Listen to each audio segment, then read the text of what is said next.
Hoje nós vamos abordar um assunto que tem atormentado toda a sociedade brasileira e, para não dizer, indignado, e com razão, que foram as fraudes do INSS. Não tem uma pessoa que não saiba o que aconteceu no Brasil, e para falar sobre esse assunto e outros assuntos ligados à Previdência no Brasil, nós convidamos a doutora Josiane Zanardi, que é presidente da Comissão de Direito Previdenciário da OAB de São Paulo. Seja muito bem-vinda, doutora, ao Pontos e Vistas. Eu que agradeço. Essa introdução que eu fiz está correta? Está correta. A gente fez um podcast aqui, o doutor Ferrari, que Sim. é presidente da comissão do falso advogado. Obviamente é outro grande problema. Grande problema. E ele colocou, a gente fez um post que falava de um sistema bancário para denunciar essas fraudes. Sim. Todo mundo comenta lá. E o INSS? Uhum. A OAB não vai fazer nada contra essa fraude do INSS? Quem é que pegou esse dinheiro? Dá um panorama para pessoas que estão acompanhando, para falar um pouquinho o que aconteceu, não para apontar culpados, mas para explicar o que realmente aconteceu. Certo. Antes de tudo, eu preciso explicar a evolução dessa questão dos descontos. Não é uma coisa de agora, nem de 5 anos atrás. Essas autorizações de descontos de associações e sindicatos, elas já vêm desde a década de 90. Começou em 1995, mais ou menos. Como funciona? Uma associação ou um sindicato entra em contato com o INSS e diz: olha, eu sou um sindicato de aposentados de Campinas, por um exemplo, e ofereço aqui alguns benefícios, como desconto em ótica, desconto em farmácia, desconto em consulta médica, fisioterapia, e eu gostaria de fazer o pagamento com desconto na folha do benefício, para que a pessoa não precisasse vir até aqui. Podemos fazer? Ele vai lá, apresenta uma documentação que é exigida pelo governo, pelo INSS. Se tiver tudo ok, ele é credenciado e, a partir daí, qual é o fluxo? Ele precisa mandar a documentação de que aquele cidadão aposentado ou beneficiário do INSS autorizou, se associou a ele e autorizou que o desconto fosse efetivado no seu benefício. É aí que surge o problema. Essa operação que foi efetivada pela Polícia Federal em abril, descobriu que existiam fraudes nessas autorizações e que nos últimos 5 anos houve um aumento exponencial do número de descontos efetivados, chegando aí na casa de 6 bilhões de reais, mais ou menos, que foram descontos indevidos sem autorizações lícitas. Certo. Esse foi o problema. Mas a fraude é de quem pediu desconto ou envolve também o beneficiário? Você tem esses dados? Como é que é essa fraude? Não, Inventado? O que acontece é que as entidades falsificavam a assinatura do aposentado ou o áudio autorizando, porque muitas entram em contato via telefone. Aí fazem aquela venda casada, típica do atendimento por telefone, dos call centers. Ele nem entende o que ele está autorizando, autoriza, confirma a conta e no próximo mês já começa o desconto. Ou tem a falsificação da assinatura dele, seja física ou também eletrônica, digital, que foi se verificado que muitas das não autorizações foram feitas por assinaturas digitais falsas. E isso não tinha como ser controlado à época pela parte do governo? Não tinha um critério para avaliar isso?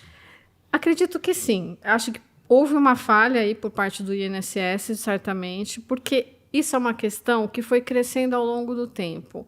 E é muito interessante para uma associação ou uma entidade qualquer ter o desconto na folha de pagamento, porque ela pode mandar uma documentação teoricamente falsa de uma pessoa de qualquer lugar do Brasil. Tanto que teve gente que era do Norte que estava associada a um sindicato do Sul. Gente que era do Sul que estava associada a um sindicato do Nordeste. Que obviamente não recebeu, né? Obviamente ele não tinha como utilizar os eventuais benefícios que aquela associação pudesse lhe fornecer. Então é evidente que aquilo era uma fraude. O que acontece? Durante todos esses anos, é um vai e vem de normativas internas, flexibilizando cada vez mais a forma de se fazer esse desconto, a documentação necessária para se fazer isso. Nos últimos anos, a biometria tem sido usada para garantir a segurança das transações e, por um período bem longo, isso ficou suspenso, não obstante a corregedoria tem a parecer dizendo que não era recomendado suspender o uso da biometria. Mas até estourar a operação em abril, já fazia muito tempo que a biometria não estava sendo exigida, o que facilita a fraude. Você está mencionando década de 90. Sim, então, tudo começou lá né? atrás. São vários períodos de governos e de pessoas e de presidentes, de pessoas que tinham a responsabilidade. E nunca teve uma denúncia desse quilate? Nunca teve uma operação? Nunca teve nada? Não. Denúncias sempre foram feitas. As pessoas sempre reclamavam para os advogados, já existiam muitas ações em andamento, tanto que eu fiz até uma pesquisa para a gente ter em números. Eu verifiquei que em 2019, no estado de São Paulo, a gente teve cerca de 56 ações só, falando dessa questão dos problemas de fraude de descontos não autorizados. Judicializados. Judicializados. Mas quem que judicializou? O próprio beneficiário? O próprio beneficiário. Isso, o próprio beneficiário que percebeu ali no extrato dele que tinha um desconto que não tinha sido autorizado. Em 2024, esse número pulou para 3.492. Então, você percebe aí um aumento exponencial muito grande na questão da problemática com relação a esses descontos. Tem muita gente que efetivamente é beneficiada com esse tipo de situação, né? Não é o caso de acabar com esse desconto, então. Por enquanto, o governo está suspenso. O governo adotou a medida de suspender todo e qualquer desconto. Então, desde maio, não está sendo descontado nada. E o que o INSS diz é que ele está pensando em como ele vai, eventualmente, retornar essa parceria com as entidades. Porque, na verdade, essa parceria tem um nome. A gente chama de Acordo de Cooperação Técnica, né? E ele está fazendo uma revisão em todos os acordos de cooperação técnica. Inclusive, a OAB São Paulo e todas as OABs têm também acordo de cooperação técnica com o INSS, mas de outra finalidade. A gente tem acesso a um sistema específico para fazer requerimento de benefícios, que não usa a senha do cliente, que é no meu INSS, que é a senha do Gov. Entendi. Então, a gente entra com o nosso certificado digital. É como se fosse um PJE administrativo do INSS, onde a gente faz os requerimentos. Isso é feito com base nesse acordo de cooperação técnica. Só que o acordo de cooperação técnica das associações e das entidades é apenas com a finalidade de autorizar esses descontos na folha de pagamento.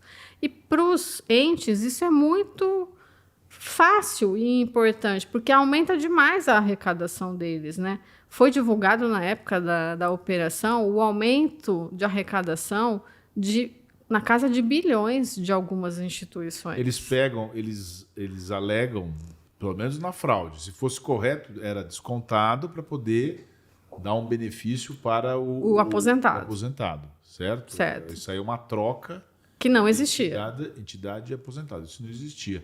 Você tem algum já diagnóstico de culpabilidade? Como é que a investigação avançou? Porque todo mundo quer um culpado, né? Quem foi? Foi esse governo, foi o outro. Não fulanizando em termos de governo, mas em termos de tempo e de quantidade de fraudes. Você consegue pontuar? O que a gente sabe que foi divulgado na época é que a fraude toda é calculada mais ou menos em 6,2 bilhões. A gente calcula que cerca de 4 milhões de aposentados e pensionistas foram atingidos por isso. Punição ainda não teve nenhuma. O que teve foram algumas cautelares da Procuradoria-Geral, que conseguiu bloquear cerca de 2 bilhões em bens das entidades. Agora, não tem ninguém preso. Ninguém está preso. Absolutamente ninguém. Estão todos na rua. A investigação continua, mas não tem ninguém preso. Eu sei que, às vezes, isso pode parecer ou injusto ou uma medida que não demonstra exatamente quando que aconteceu. Mas você consegue colocar numa linha de tempo desses 6 bilhões ou desses 4 milhões de aposentados, em que período que aconteceu mais isso, em termos de anos? Nos últimos 5 anos, o aumento foi muito grande. Exato. Principalmente de 22 para cá, que foi quando flexibilizou o uso da biometria. Tá. Aí aumentou bastante. A biometria foi responsável também? Provavelmente foi uma das grandes responsáveis. A não exigência da biometria nas autorizações. Foi retirada. Foi retirado. E aí isso tinha antes de 22? Tinha, tirou, ficou um vai e vem. E aí de 22 até agora estava suspenso. E tiraram por quê? Para facilitar, para agilizar? Porque as associações reclamavam que às vezes não conseguia... Exato. Mas é claro que reclamavam. O cidadão está no sul, ele está lá no norte, ele não vai ter biometria. Exato. exato. Estou sendo... Né? Não, você está sendo racional e faz sentido o que você está falando. Tanto que na investigação apontou que alguns servidores públicos do INSS estavam envolvidos, inclusive um procurador que era do INSS lá consultivo. E parece até que tem algumas provas de que ele de fato estava envolvido com transações na conta bancária, enfim. 5 servidores da alta cúpula foram exonerados do INSS. E estão sob investigação, além de outras pessoas envolvidas. Então, a investigação está sob sigilo, tem investigação em Brasília, tem investigação em São Paulo, tem investigação em vários estados, mas de concreto a gente não tem nada ainda. Paralelo a isso, o governo correu para tentar sanar o problema, porque foi um escândalo muito grande isso, que afetou milhões de pessoas e causou muita indignação na sociedade toda, porque a grande parcela atingida também, Sergei, é importante a gente falar, são pessoas vulneráveis, com renda de salário mínimo, que são aquelas pessoas menos instruídas. Então, isso foi uma problemática muito séria também. Que nem souberam. Que nem sabiam e que 80, 50 reais para aquela pessoa que vive de salário mínimo faz muita diferença. Sim, faz diferença. O que o governo fez?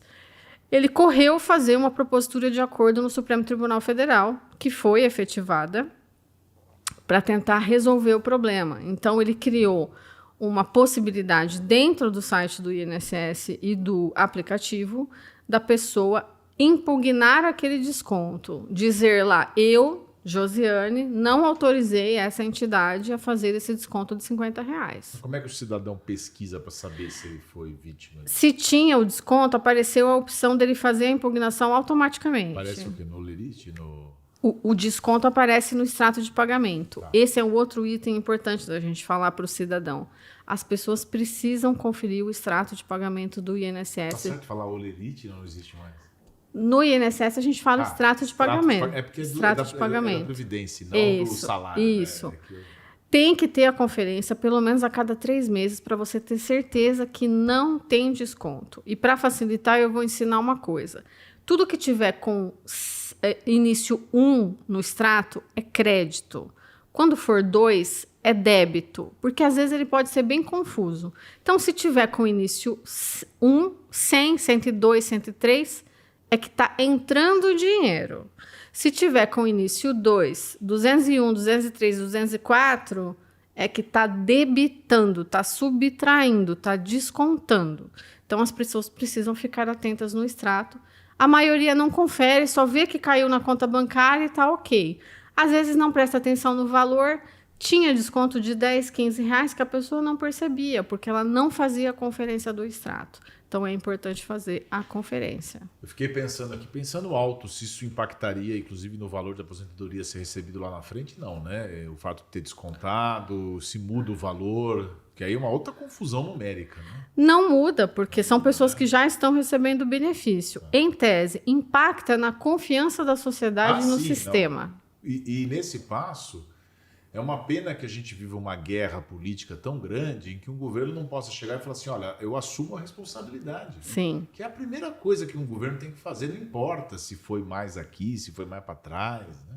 Mas esse TAC aí, esse termo de acordo, né? TAC como se fosse alguma coisa... Mas foi um TAC, foi. É, porque a responsabilidade é governo federal. Né? Eu ia falar do acordo, então vamos voltar nesse ponto. Eu queria saber, pode falar? Eu queria saber se consta também ressarcimento nesse acordo. Consta ressarcimento corrigido pela inflação do valor que foi descontado. Quais são os termos? Essa devolução. Mas tem algumas regras. Você foi lá, estava recebendo a sua aposentadoria, viu o desconto e abriu lá a opção no seu aplicativo para você impugnar o desconto. INSS, eu não concordo. Você aperta o botão e faz a impugnação. Pelo acordo, a entidade ou associação tem 15 dias para demonstrar que você autorizou com algum documento, ou se ela não responder, o INSS vai considerar que você tinha razão, que você não autorizou. Aí vai para cálculo e depois você recebe uma planilha do valor corrigido. Aceitando, você aperta o botão, o INSS te paga, tá? Porém, para aquelas pessoas que impugnaram e a entidade juntou um contrato, não vai poder fazer o acordo. Tá. Mesmo que você diga, essa assinatura não é minha. Que por hora eles pressupõem que houve uma concordância. Não exatamente, mas está expresso no acordo firmado no STF que os casos em que a entidade apresentar documentação e houver discordância da documentação ou prova apresentada por parte do beneficiário não estão abarcados no acordo. Nossa, que complicado, né? Então, essas pessoas elas ficaram num limbo. Eu até dei uma entrevista essa semana para a Record explicando isso. Essas pessoas, Sergei, elas vão ter que procurar a Defensoria Pública ou um advogado para tentar solucionar isso individualmente. Porque vai ser necessário comprovar que aquela assinatura dela não é dela, que é fraude. Que aquela assinatura eletrônica foi feita, por um exemplo, em Pernambuco e essa pessoa mora no Rio Grande do Sul. E isso não é possível fazer no procedimento administrativo que o governo criou. Eu imagino a dificuldade de solucionar tudo isso. E tudo isso está no guarda-chuva lá do Supremo.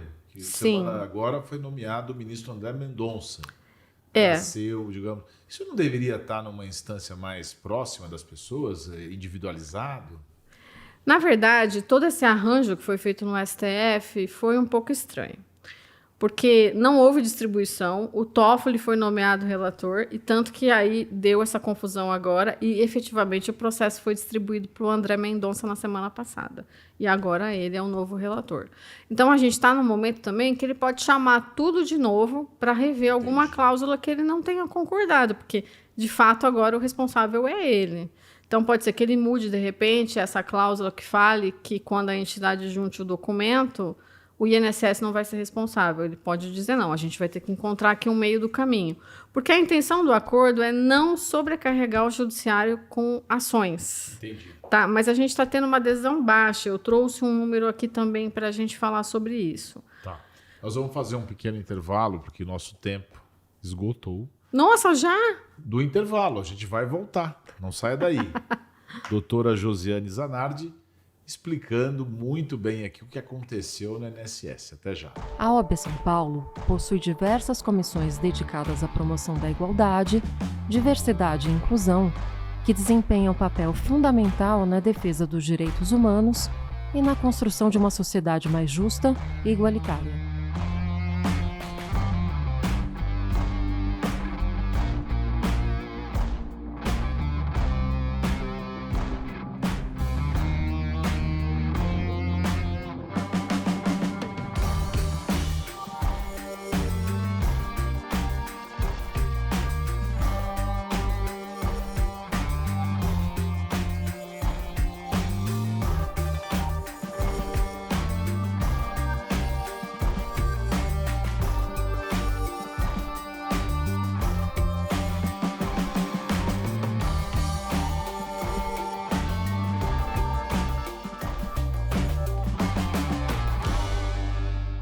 Voltamos a apresentar o podcast Pontos e Vistas, que é da OAB de São Paulo, que hoje conversa com a presidente da Comissão de Direito Previdenciário, doutora Josiane Zanardi. Você estava falando sobre a baixa adesão. Sim. Fala para nós, por favor. Depois que foi feito esse acordo do STF, homologado, inclusive a OAB estava presente e representada por um membro do Conselho Federal. Tentou-se ali naquela ocasião melhorar essa questão de como ficaria a situação com relação às contestações, né, dos documentos juntados, mas não conseguiu ali avançar. Então, essa parcela ficou de fora do acordo. Ainda assim, considerando que a gente teve cerca de 4,100 reclamações de que não reconheciam os descontos... 4 milhões. Milhões. 4,1 milhão de pessoas disseram, eu não autorizei. O acordo só foi aceito por pouco mais de 2.300.000 pessoas. Tá. Então, é um pouco acima de 50%. Das que reclamaram. Das que reclamaram. Nós estamos falando aí, mas esse 4 milhões mais ou menos bate com 6 bilhões desviados? Ou... Não, ainda está abaixo. Está abaixo. Está abaixo.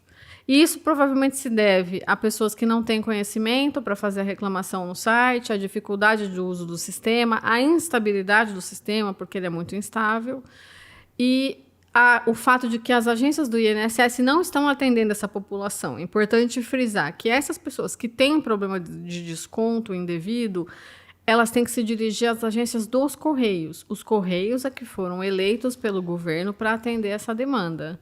Então, a pessoa vai no Correio, o Correio tem um acordo de cooperação técnica com o INSS e ele vai verificar lá se teve o desconto ou não. Mas ainda tá abaixo. Esse negócio de sistema instável, assim, sinceramente, eu não me conformo com isso. Mas eu digo, dinheiro, né, um negócio desse jaez, né, dessa gravidade, aí o cidadão vai usar o sistema não está bom, está lento.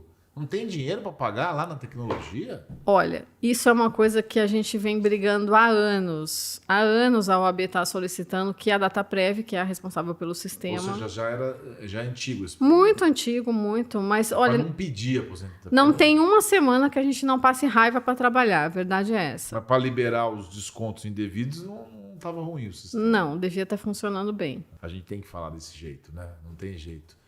Que outros tipos de fraudes, além dessa que foi apontada, existem e que as pessoas precisam saber?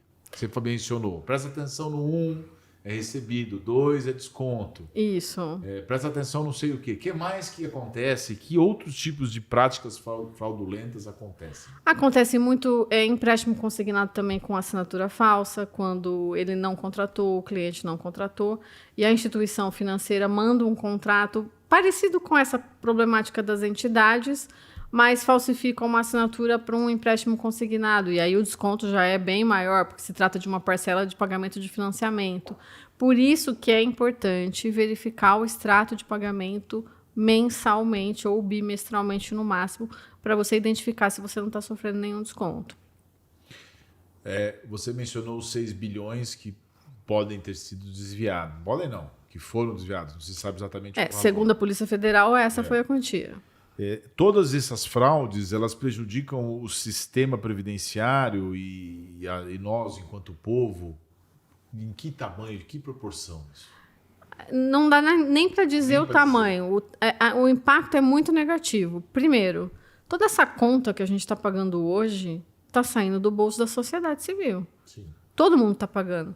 Foi criado um crédito extraordinário para pagar essa conta da devolução desses descontos indevidos. Então, está saindo do meu bolso, do seu bolso, do bolso da sua mãe, do seu pai, do seu vizinho. Está saindo de quem está assistindo aqui a gente. Está todo mundo pagando essa conta.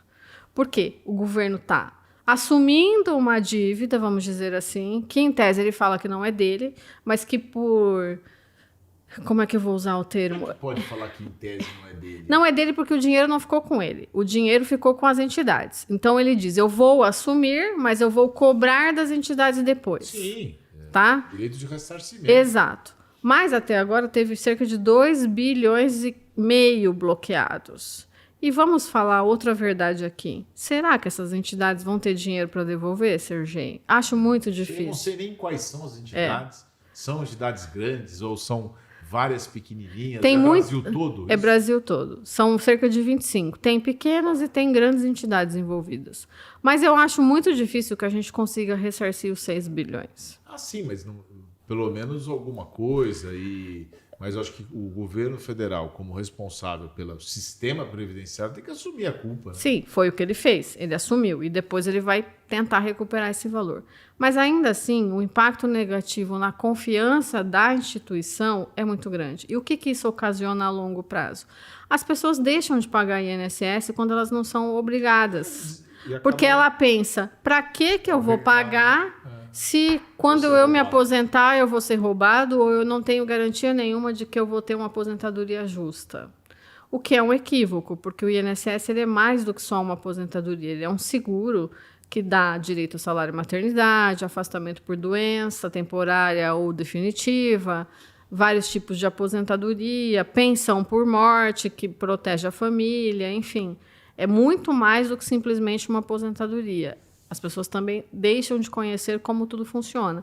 Mas impacta, e muita gente que trabalha de forma autônoma pensa, eu não vou pagar e não vou. Desestimula. É um sistema que já está congestionado. Já está trabalhando no limite. E quando a arrecadação cai, aí fica mais difícil. Aí se fala-se de novo, já está sendo falado de uma nova reforma da Previdência. Por quê? Porque a falta de credibilidade no sistema faz com que a arrecadação caia.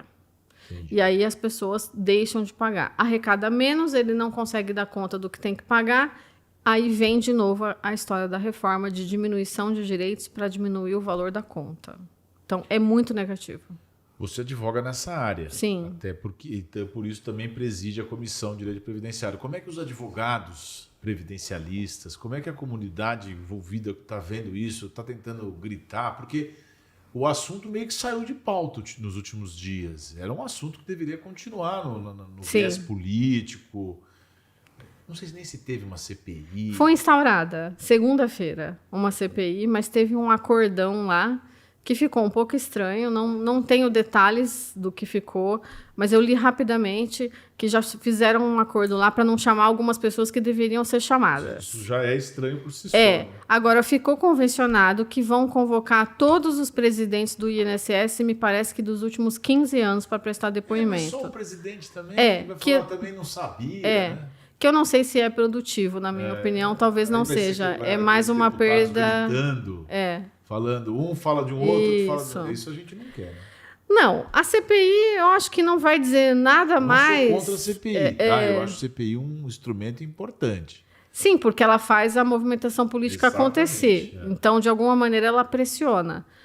E o importante, que a população e toda a advocacia, é fazer as denúncias. Nós não podemos simplesmente deixar para lá porque a gente não vê o resultado imediato. A gente escuta muitas pessoas falando, mas eu não vou falar, eu não vou denunciar, porque não vai resolver.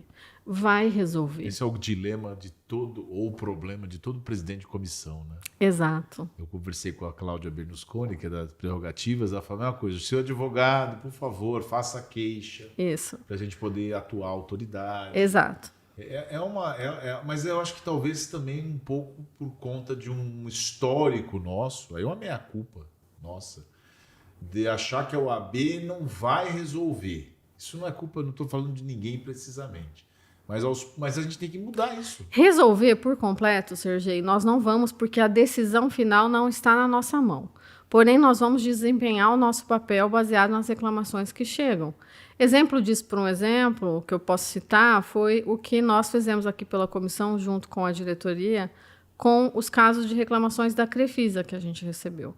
Nós oficiamos em maio o INSS alegando ali problemas que a gente recebeu de denúncias, foram quase 200, falando do problema nos atendimentos das agências da Crefisa que fazem o pagamento dos benefícios. E nós geramos esse ofício, oficiamos o Ministério, oficiamos o INSS, oficiamos a Corregedoria, oficiamos vários órgãos. E foi resultado que semana passada tomaram uma atitude de suspensão temporária do serviço. Mas, de certa forma, é resolução. Sim, mas eu estou dizendo assim... acho que talvez seja essa a interpretação. A OAB ela não vai lá e vai soltar uma sentença. Não. Mas esse é um exemplo que eu acho que a gente tem que usar, porque eu fiz uma campanha pela comissão. Um exemplo? A gente abriu um fórum, a gente recebeu as reclamações, nós estudamos quais eram os problemas, fizemos o ofício, ficamos em cima para cobrar providências. Então, assim, se houver denúncia, como a Cláudia da Comissão de Prerrogativas disse, nós vamos estudar uma maneira de seguir adiante com isso e oficiar quem tem que ser oficiado. Sim. Mas não adianta o advogado ficar só no grupo de WhatsApp reclamando, que é o que todo mundo faz. Precisa fazer nos canais oficiais da OAB. Eu dei o exemplo das prerrogativas porque é um tema sensível. Sim. Se nós tivermos uma noção de realmente a quantidade imediata de violações, a gente consegue também dimensionar e mostrar para o tribunal, mostrar para a sociedade. Sim. Só que muitas vezes o advogado tem medo ou é desestimulado, porque ele acha que não vai ter consequência e o que é pior, vai ser prejudicado. Sim. Sem dados, a gente não consegue nada. Então, é importante a gente ter o dado da reclamação e ter isso formalizado, porque senão a gente não consegue. Como que eu vou chegar num ofício e dizer, olha, está acontecendo isso, e não apresento nada? Eu não consigo fazer isso. Eu preciso da informação de uma forma mais oficial. Agora, no geral, o que a população pode fazer, o que eu tenho dito para tudo, Sergei, é registrar a reclamação no Fala BR, que é a ouvidoria do governo federal. E lá você consegue dizer qual é o órgão que você quer reclamar. Isso aí funciona? Funciona. Fala BR. Fala BR. Dá para fazer pelo Gov no site ou você faz pelo 135. Você tem que usar a sua senha do Gov e lá dentro você escolhe como é que você quer fazer a reclamação. Isso é importante por quê? Porque chega essa métrica para os órgãos e para a corregedoria. A partir do momento que isso começa a chegar, é que a Polícia Federal começou a investigar. Tá. Essa corregedoria funciona.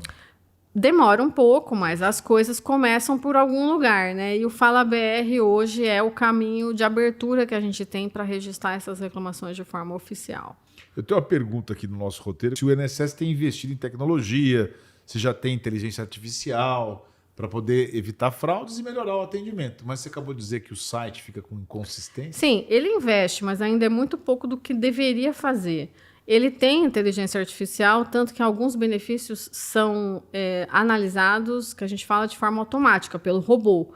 Então, existe esse caminho. Desde a pandemia, ele teve que buscar alternativas de atendimento para não deixar a população sem análise, sem atendimento físico. Então, tudo acabou indo para o digital. Foi tudo muito rápido, vamos dizer assim.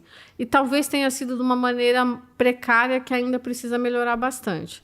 O orçamento da Dataprev é baixo, precisa melhorar, o governo precisa olhar isso com um olhar mais atento, que se ele não investir em avanço do sistema, a gente vai ficar muito engessado. Isso não é bom para o servidor, porque o servidor também não consegue produzir. Quando o sistema está fora do ar, para mim, Josiane, advogada, ele está fora do ar para o cidadão e ele está fora do ar para o servidor. O servidor não consegue trabalhar. Então, é ruim para todo mundo. Ele tem investido, mas ele ainda precisa melhorar, né, nesse investimento com relação à tecnologia. Falando um pouco da comissão da qual você é presidente, fala um pouco das ações, além dessa que você já mencionou, que envolve aí uma denúncia, que teve uma consequência. Quais as outras providências e como é que você tem a comissão também orienta essas pessoas que foram vítimas de fraude, dá algum tipo de auxílio? A comissão faz muitos eventos que estão todos gratuitos no site da OAB. A gente também tem uma página no Instagram que é @direito.previdenciarioabsp. Lá tem muito conteúdo gratuito, fazendo informação de tudo que é novo em termos de legislação previdenciária. Sai uma portaria nova, a gente já publica. No caso das fraudes, a gente tem lá algumas entrevistas que foram dadas, tem as orientações, tá? Então, a gente trabalha nesse sentido.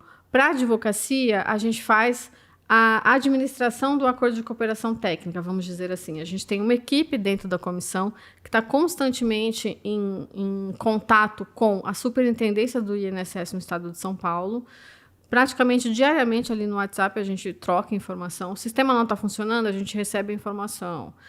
Deu um problema no guichê, que é um atendimento virtual que a advocacia tem aqui no estado de São Paulo, não precisa ir até a agência, a gente já comunica. Vai ter uma alteração de sistema, a gente comunica. Então, essas tratativas com a superintendência de diálogo têm sido muito frutíferas no sentido de aproximar a advocacia, levando os problemas e cobrando soluções da Superintendência São Paulo, bem como do INSS em Brasília e do Ministério da Previdência.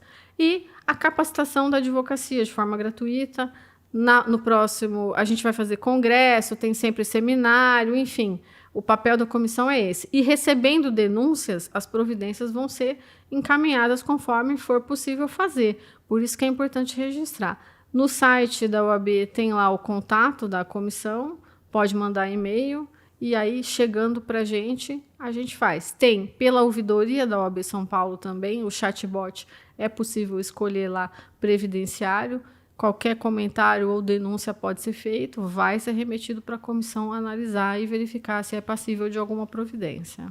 Muito bem, parabéns pela sua exposição. Eu acho que se alguém do governo estiver assistindo, alguém ligado, devia chamá-la para você poder ajudar lá o povo a destrinchar esse emaranhado de situações aí e estimular as boas práticas. E parabéns para a OAB São Paulo também por tê-la nos quadros aí, numa posição importante, porque pela entrevista deu para ver que você, além de entender do assunto, está trabalhando bastante. Sim, bastante trabalho nesses 8 meses aí de gestão. Para encerrar, tem alguma coisa que você queria ter falado, que eu não perguntei, que você acha que seja preciso passar? Alguma mensagem? A mensagem que eu acho que tem que ficar é que assim, as pessoas têm a ideia de que a OAB não está fazendo nada. Né? Venha fazer parte da comissão, se inscreva na comissão se você é advogado, no site da OAB tem lá o formulário para ser preenchido. E às vezes pode parecer que a gente não está trabalhando, mas a gente está aqui sempre trabalhando duro para que o sistema funcione, para que a advocacia seja bem atendida. E, obviamente, isso chega no segurado, que é a ponta mais sensível. Então, o trabalho da comissão não é só para o advogado. Tudo que a gente faz reflete na sociedade, porque a gente também está brigando para que o segurado seja bem atendido e tenha os seus direitos respeitados, como no caso da fraude, no caso da Crefisa e outras situações aí que eventualmente possam servir, que cheguem a nós. Mas a palavra é denunciem. Advogado não pode ter medo. Isso é bom, hein? Tem que ter coragem. Tem que ter coragem. Já diziam todos, né, que conhecem e que sabem disso. Muito obrigado, doutora. Eu que agradeço. E obrigado a você que nos acompanhou aqui no Pontos e Vistas, que é um podcast seu, advogados e advogadas da OAB de São Paulo.